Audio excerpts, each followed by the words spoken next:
بازی. بله صداش که دوباره مرکز هم صدا داد. رقابت آغاز گردید از مرکز میدان. اکنون بیا توجه میکنیم دوستان ارجمند به هیئت‌های دسته ها به طور پررو. خورشید دوبایف دوباره اساسی است. حالا هجوم رو میبینیم در اجرای دسته روشن و امکانیت رو از دست داد. انقدرش پیش روی بازیگر رو بگیرد و دروازه‌بان توپ رو در آن حالت به دست خود گرفت. حمله دسته برقچی پس به داخل جریمه گو. امکانیت برای مقابل دسته فیلیپین روزی 31 مارس منتخب تاجیکستان بازی دارد و این یکی از بازی‌های ادامه می‌یابد. پس به نزدیکی جریمه گو ارسال نوبتی ضربه بسر و تو بار گردانیده می‌شود.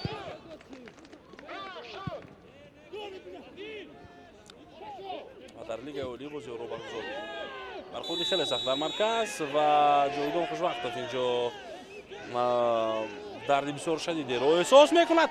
کارت سرخ با فوتبال بازی دسته روشن، اما بسیار خوفناک پای خود را گذاشت در همین وضعیت. اشاره کرد که بله اونجا حالت خود ورانکنی بود و کارت سرخ است. بعدم فوتبال باز از میدان خارج کرده شد. حمله دسته برقچی و پس از کارت سرخ اولین حمله را میبینیم. ضربه جانبی دروازه زده میشود. دروازه‌بان نجات داد دستش رو. بسیار حمله خوفناک این دفعه در اجرای دسته برقچی. ارسال به مرکز ضربه و گل. حالت افساید نبود و آغاز کرد. پس با پشت پای خیلی زیبا در اجرای اسلام ظاهرov و پس گل آور رو جویدون خوشوقت البته توپ رو روان کرد ولی تو به دست دروازه‌بان رسید. فرصت‌های خوب هم داشتن بازیگران دسته روشن، مخصوصا یک ضربه علیشیر رحیموف که با سر اجرا کرد قریب بود به گل انجام یافت ولی دروازه‌بان اون رو بار گردانیده بود. دلیف پاسیو ایران حرکت نوبتی این بازیگر چگونه خواهد بود و اسلام ظاهرov از پای افتید. ارسال به جریمه گو افساید نیست. امکانیت ضربه و توپ از پهلوی دروازه دسته جنوبی نوبتی دسته برقچی. ضربه جانبی دروازه و بمب برآمدن. سایال گزارش نوبتی و پس به خط جریمه گو. امکانیت است برای زدن ضربه. گل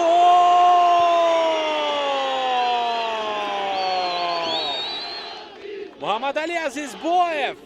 اما در این گل از مؤلف گل دیده سهمی سیادی کوزشو بیشتر است.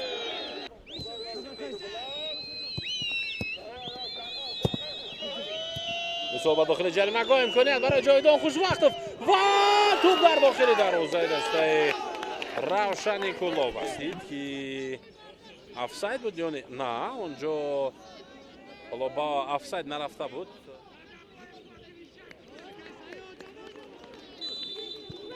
گل حساب کرده می شود. سیاد با توپ از نو پس او به خط جریمه گاه ارسال به داخل جریمه گاه و برطرف می شود. حالا دلیف با توپ قرار دارد.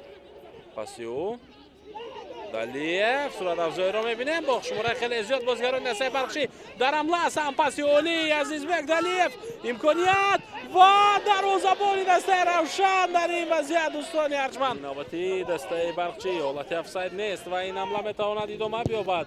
رامین دوبی ضربه او و رامین با توپ پس او به مرکز جاویدان ارسال به جریمه گاه و گل. گلی سیومی فوتبالبازان برقچی.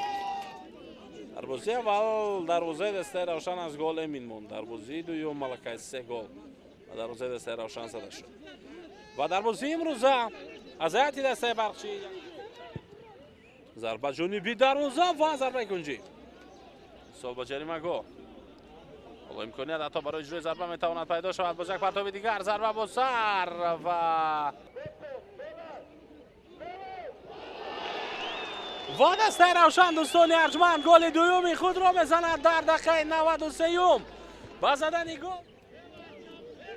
سیاد توپ را اینجا ارسال کرد و مهربان کریموف با سر آن را بعد دروازه وارد کرد.